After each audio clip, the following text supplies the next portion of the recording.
Assalamualaikum warahmatullahi wabarakatuh. Perkenalkan, nama saya Galuh Azhara Khailani dari SIG22. Di video kali ini saya akan menjelaskan pemrograman dengan menggunakan JavaScript yang disusun dengan CSS pada acara 3 kemarin. Tahapan yang pertama, membuat repositori di GitHub terlebih dahulu. Nah, membuat ini di address secara publik. Kemudian dilanjutkan dengan kemudian melanjutkan membuat folder dulu supaya nanti bisa otomatis aja di Visual Studio Code-nya. Terus setelah membuat folder, buka lewat terminal dulu, ngelakuin git clone. Habis setelah ngelakuin git clone, ini klik dir untuk menampilkan isi folder yang ada di dalam htdocs, misalnya kayak ada img, pgweb acara 3, pgweb acara 2, dan sebagainya. Terus habis dir kita masuk ke folder tujuan yang udah dibuat, jadi melalui cd pgweb acara 3. Terus buat ngebuka Visual Studio Code-nya, ini bisa klik kode spasi titik. Ntar dia otomatis ke Visual Studio Code-nya. Nah, setelah itu nyalain exam dulu. Jadi biar nanti bisa dibuka melalui localhost, bisa melalui GitHub juga bisa. Kemudian membuat script ini buat title-nya, buat judul kalkulator. Sini link CSS dari CDN.js. Terus ini dari CSS nih. Terus ntar fontnya kalkulator. Ini juga card body MB3 nilai 1, form label nilai 1. Ini buat interface-nya aja. Jadi pengaturan nilai satunya ntar mau ditulis gimana. Kayak gini misalnya. Ini nilai 1. Jadi ntar hasilnya kayak gini. Nah, lebih rapi kan karena ini menggunakan CSS. Kemudian untuk si input type number class form control ID nilai 1. Nah ini supaya bisa diatur. Nah, ini buat si interface-nya. Kemudian nilai 2. Terus ini lanjut ke buttonnya. Jika misalkan di on klik penjumlahan, nih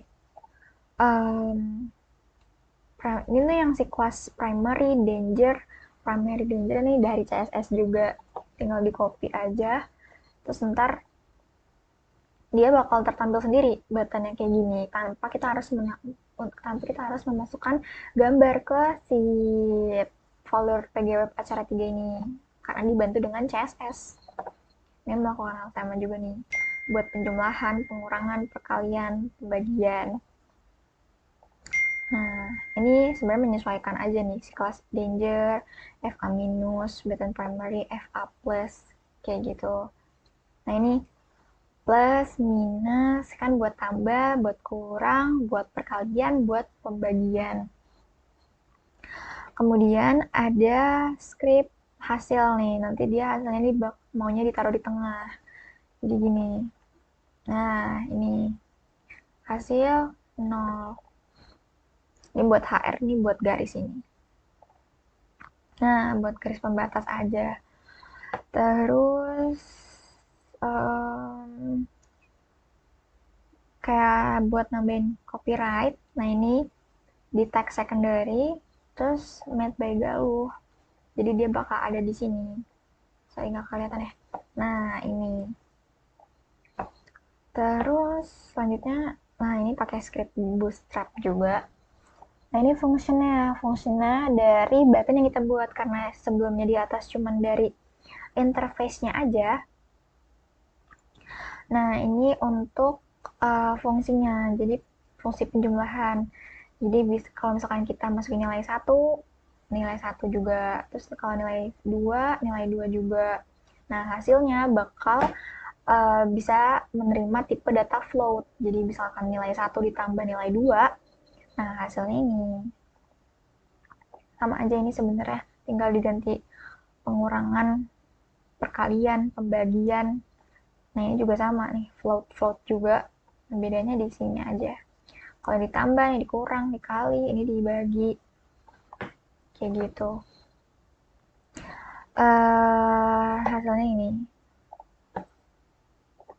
dari ini. Oh ya, ini nanti ini setelah dilakukan synchron changes. Kalau misalkan dibukanya dari localhost, ini kayak gini ntar.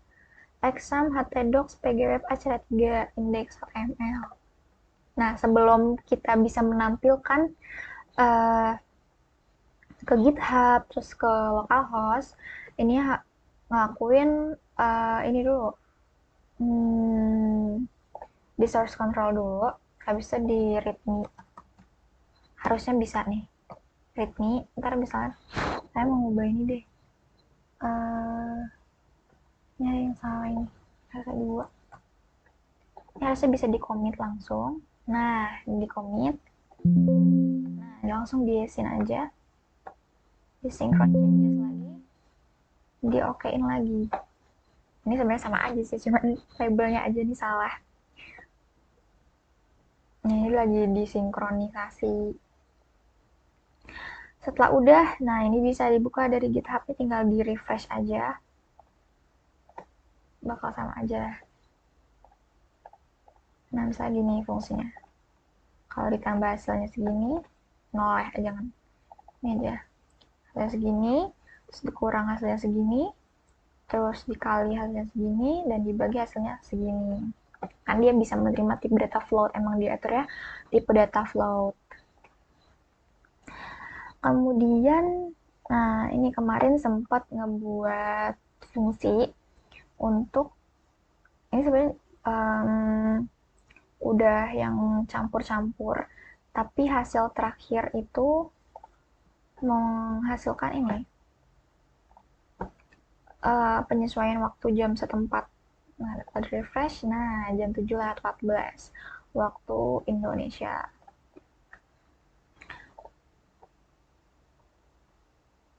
Sudah. Kemudian untuk hasil si GitHub-nya sendiri itu dibuatnya dari sini, dari melalui setting, terus di page, nah langsung di visit aja, sama aja. Nah kayak gitu. Sekian penjelasan dari saya, kurang lebihnya mohon maaf. Terima kasih. Wassalamualaikum warahmatullahi wabarakatuh.